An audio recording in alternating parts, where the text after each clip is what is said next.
This is 911. State your emergency. Hello? I can't help you if I don't know where you're at, honey. Where are you at? Where are you? I need as many units as I can get for Fairfield Road. Give me the numbers. 911, what's your emergency? Hey friends, it's Fletch. I'm Vice President of Public Safety Solutions at 911 Inform. Welcome to this new podcast series, Off the Cuff, Confessions of an ENP. Brought to you by 911 Inform, delivering next-generation 911 services for the enterprise today and making every second count. In this series, we're going to be talking to ENPs that have been on the job for years, as well as those brand new ENPs that have just passed the test. We'll dig in and have an in-depth conversation and find out what the ENP certification means to them. We'll talk about why they did it, what it means for their career, and what they did to pass the exam. Industry certifications are important to industry professionals, and the ENP certification is one that's admired by many in public safety. So join me as we find out exactly what makes an ENP tick in this off-the-cuff podcast series, Confessions of an ENP. Hey, it's Fletch. Welcome to this episode of Off the Cuff, True Confessions of an ENP. Today I'm being joined by Mandy Bieber, ENP, Cmcp, not Justin's sister, but a call taker out at Lynn County, Iowa. Welcome to the podcast, and thanks for being on today. Thank you. Thank you. How long have you been in public safety communications? Sure. So I started in public safety communications in 1999. Took a short break a few years ago to go get some of the budgeting and administrative pieces of the puzzle, and then came back to Lynn County as a communications supervisor, functioning mostly as like an assistant director of the center. Now, you just recently passed your ENP, right? In this last go-around? Correct. Yeah, I took the test I was supposed to take it in July, and I flubbed up the date that I was supposed to be there. So walked into the testing center and they were like, you were supposed to be here on Wednesday. That was in July. Nina was very accommodating with me as I panicked and called Amanda Tegmeyer, and I was like, oh my gosh, I just did this. And I'm like, I will pay any fee you want. And she's like, no, this happens more often than you think, just we'll get you scheduled for the next one. So got an extra 3 months to study then. I went ahead and took the test in October, and just this last week got the email that had my final score report in it. So when you took the test, you got a pass-fail right there on site. Correct. I had my pass-fail email by the time I hit the parking lot of the testing center. Most people do. Yes. I was talking to another EMP, and it ended up in her junk folder, and she didn't get it for like 2 hours. She's like, "Oh my God," freaking out. Yeah. What did you think before you got that pass-fail email? Did you think you passed? Did you know you passed? How'd you feel about it? I did not think that I passed. I really thought that a lot of the questions that the test asked were not on my practice tests. I thought for sure I had failed. Like I 100% walked out of that testing center thinking, yep, we're going to have to restudy. And I was trying to, as fast as I could, scribble down the questions that I knew had not been on my practice test so I could study them as I got, because I was 100% sure I was going to have to retake this test. And so as I was scribbling those down, then my email dinged in the parking lot and it said I had passed. So I was like, oh man, thank goodness. So I think in my studying, the basic concepts were there, which allowed me to apply it to the questions that I didn't necessarily know or necessarily have that specific question on my test. The concept was there and I was able to apply it. Well, yeah. So there's a bank of questions, and every year we pull 3 tests or questions enough for 3 tests each year. So people don't get the same test, right? That are together. If you take it twice, chances of you getting the exact same copy are very limited. But but there's a bunch of questions. So all the practice exams, people think that they're going to actually get the questions that are on the test. That's a common misnomer. Very rarely will you get a question in your practice that is on the actual test, because the practice exams are old exams, from a year or two ago. But you're right. It's the concept, and it's getting you used to answering the questions. And, being on the Institute board, we go through and look at the tests for the next year every single year. And we're doing that coming up in next month or so. And the questions, number one, we validate the questions, make sure that they're still good. But then we look at the answers, and you've got the correct answer. We make sure that that's still correct, because things change. Yes. And then we have one typically that's definitely wrong. And then we have two distractor answers, which just might be right, but there's one little teeny thing in there, and those are the ones that drive you nuts, where we get some really good distractors. Did you find the questions too hard? No, not at all. When I took the test, it always seemed like there was one really clear answer. As long as you slowed down and really took time to read all of the answers, instead of there was a couple of times I had to fight myself from jumping at an answer. And then when I slowed down and actually read all of the answers, I realized that there was a better answer there. And so just making sure that I didn't rush through the test, that I took the time to fully read the question and fully read all of the answers before I answered really helped a lot. What did you do to study for the exam? Oh my gosh, I joined. I joined every study group that was out there. So the new one that Tracy Eldridge has done, the one through Mission Critical Partners, I did. I did all of the Colorado Resource Center videos. I did every practice quiz I could get my hands on. I did the Texas study group. I did the Florida study group, because what I found is even if I couldn't attend each study group live, they send out emails with the information. They have their own practice tests. They have their own, all of this material that comes with being a part of the study group. I bet my folder for ENP was probably one of the biggest folders on the county servers, because it is just jam-packed with information. And then I could compare the information that I was getting from all of those resources to verify that I was getting the most up-to-date information as well. So I did do all of the Colorado videos, but it really took the Mission Critical Partners study group to bring me really up to speed on the NG 911 stuff. And then I studied at home. So I'm a big proponent of actually writing down things. So I would pop a video up at home while I was laying in bed at night, and then just start taking notes, and I would rewrite my notes. I did it old school, read the entire study guide I got from Nina, highlighted, took notes on that. And then the NG 911 cloud portion was one that I was really struggling with, how the call got through the NG 911 process. And so what I did is, at home, we have a giant whiteboard in one of our extra bedrooms, and I wrote out that entire NG 911 cloud. And every morning I would go in and look at it while I was getting ready for work, and just study how the call flowed through that, and would point and say what each specific block did.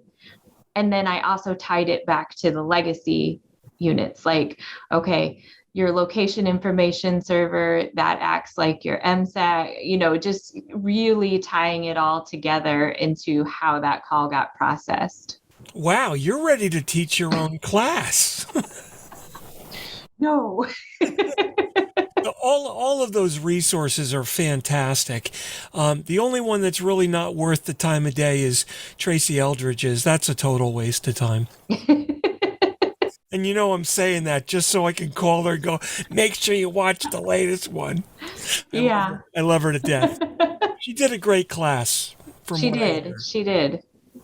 I know that I've said this before. My biggest mistake is after Tracy got her ENP is I gave her the copy of the new book of knowledge. And then it was 3 weeks of, you need to say this way. You need to do this way. And it was just, Yes. it was critiqued back like crazy, but it was all good information. I Yes. love her to death, and I'm so happy she's running a class because I know if you come out of there, you're getting a really good experience as well as a really was. good learning Yeah. experience. So she's she's a doll. Love her to death. What do you think the most valuable piece of next generation is going to be from a call taker's perspective? From a call taker's perspective, Yeah, what's going to I give you the best? What are you not getting in legacy that next gen's going to give you? I think it's the mapping. It has to be the mapping. It doesn't matter what is going on if I can't find you.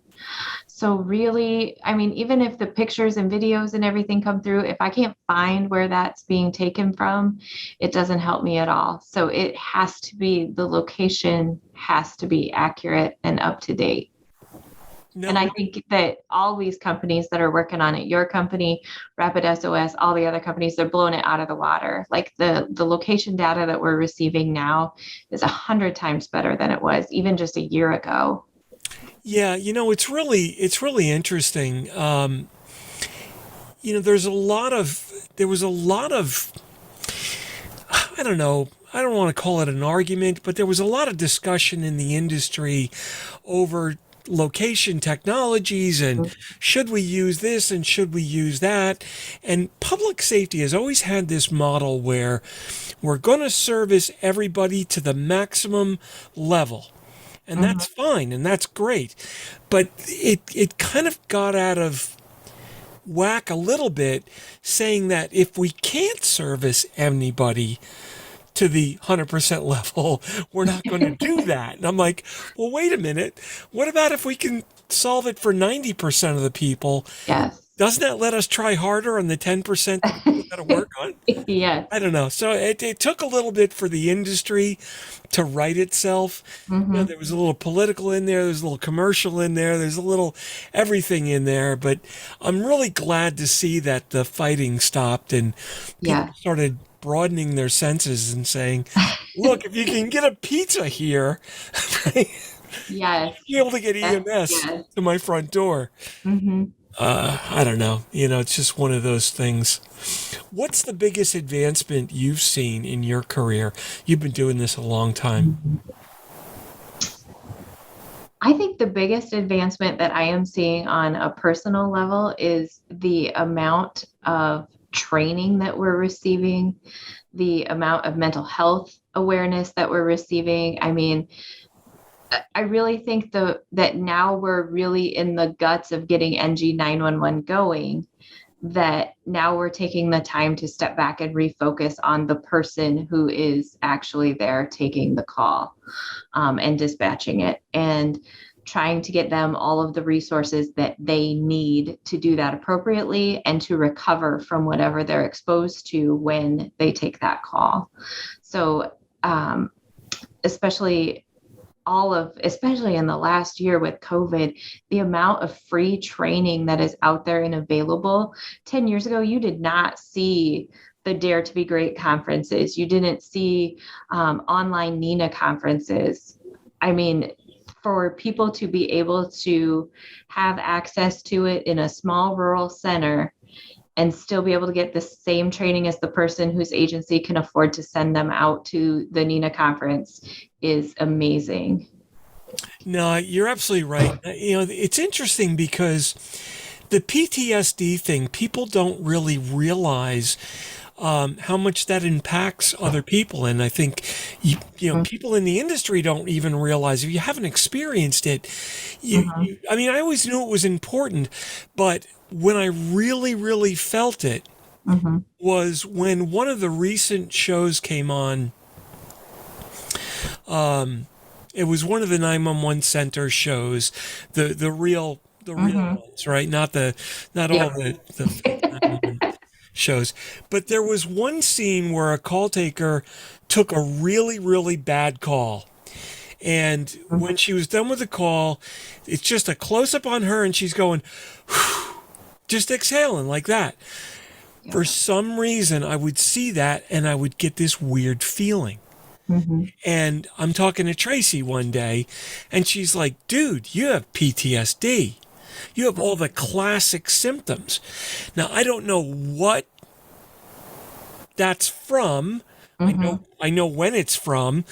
We're talking 30 years ago. I don't know why that's a trigger, but sure enough.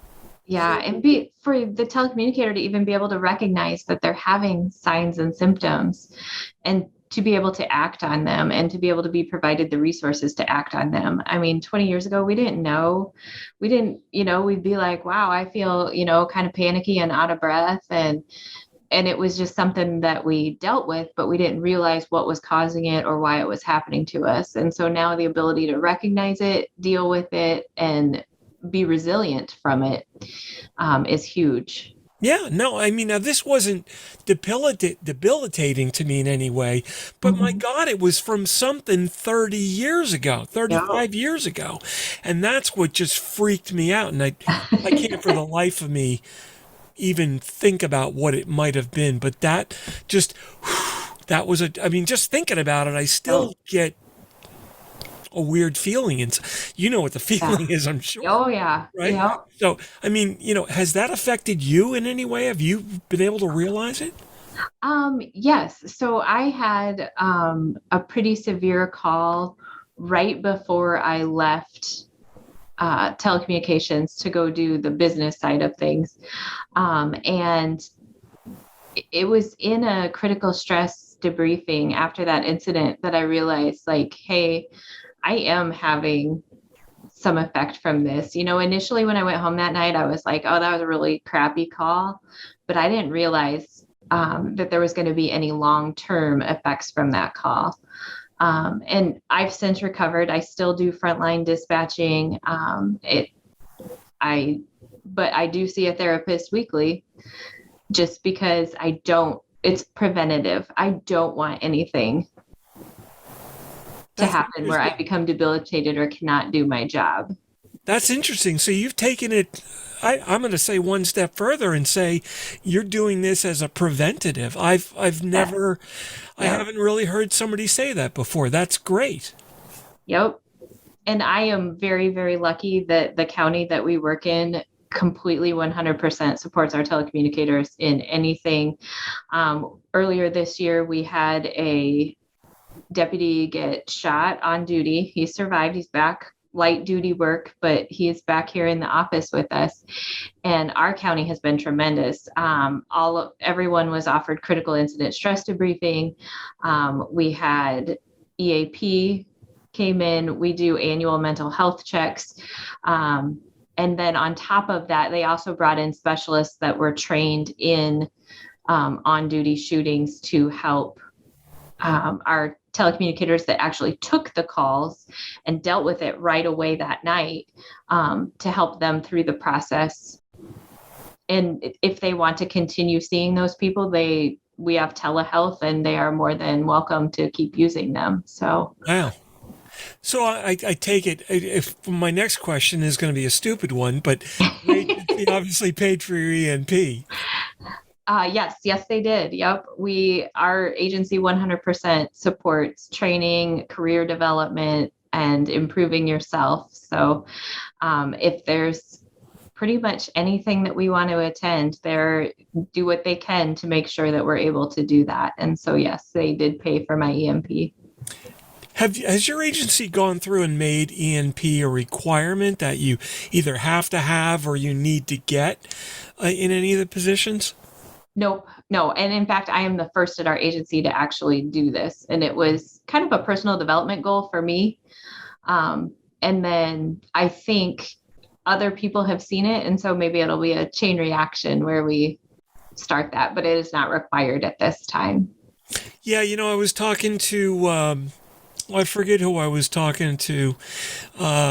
but I think it was Leah Hornacek, and she said, "Oh, I got my ENP, and I always used to look at people and go, gosh, I really want to have that." And when she got it, it was like, yeah, it's the day you get it, when you finally found. You get, yes, I passed. It's like this huge pride level. I remember when, I got a pass fail from the instructor. I didn't have to wait for an email, but I remember walking up and I'm like, I have no freaking clue if I pass this thing or not.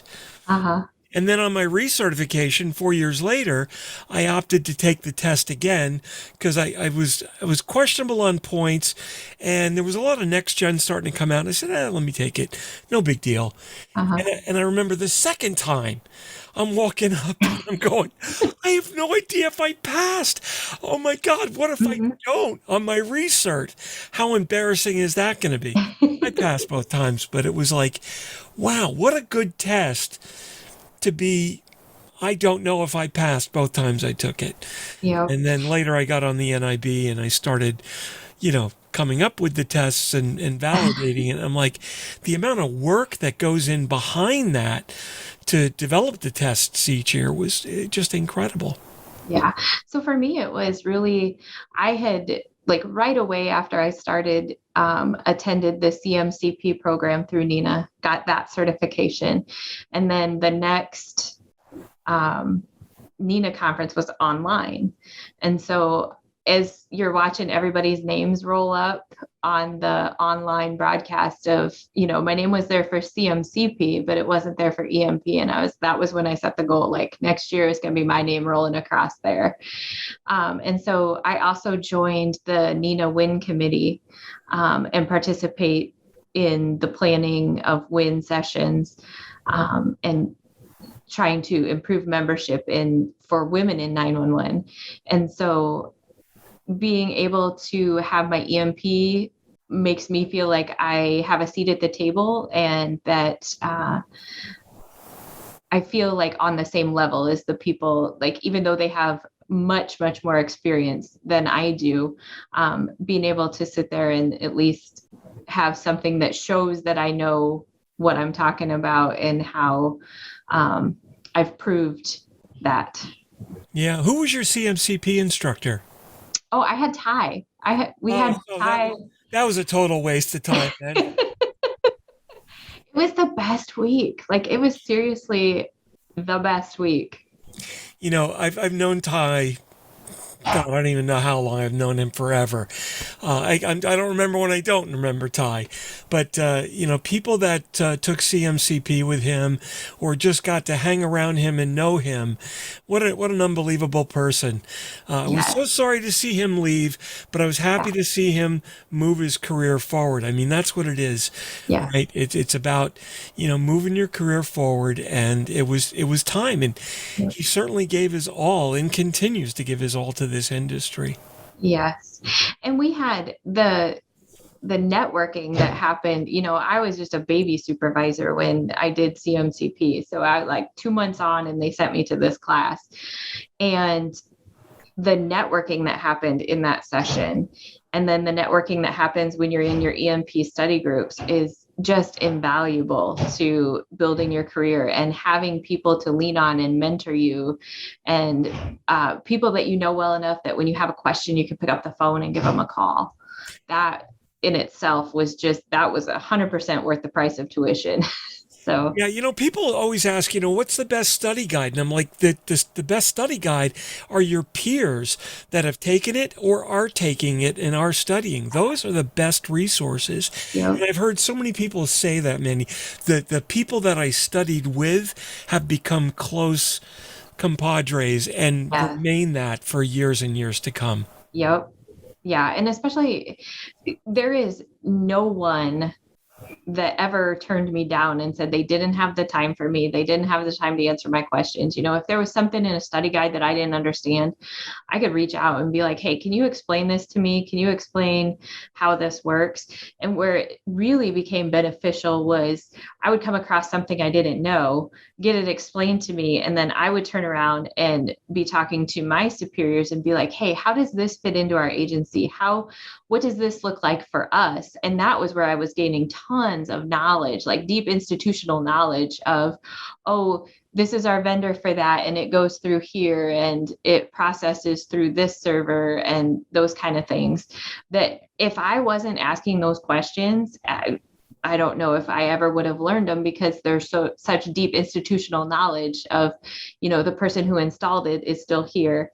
And so to be able to seek out how this applied to our agency specifically was invaluable and gave me just tons of knowledge about my own agency even. Where do you want to take your career from here? I don't know. I don't know where it's going to go from here, but I am thoroughly enjoying just being here for my team right now. No, that's fantastic. Well, listen, I really appreciate you sitting down and talking with us. What advice do you have for somebody who's thinking about taking their ENP and is on the fence? What words of wisdom do you have for them? So what I give, I would say, just jump in and do it. If you think you're not ready, you're never going to think that you're ready. You're never going to think that you have all of the knowledge needed to take the test. You're never going to think that you're ready to take it, but just set a date and go for it. And then jump in.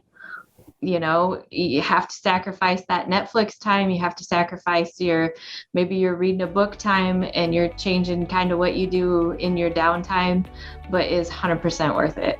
And you will not regret it at all. No, fantastic. Mandy Bieber, ENP, Cmcp. Hey, can you hook me up with an autograph from Justin? Yeah, I'll try. Thanks so much for joining us today. Really appreciate it. Thanks for what you do, and thanks for being an ENP, and most of all, thanks for sharing all your great knowledge with us today. All right. Thank you so much.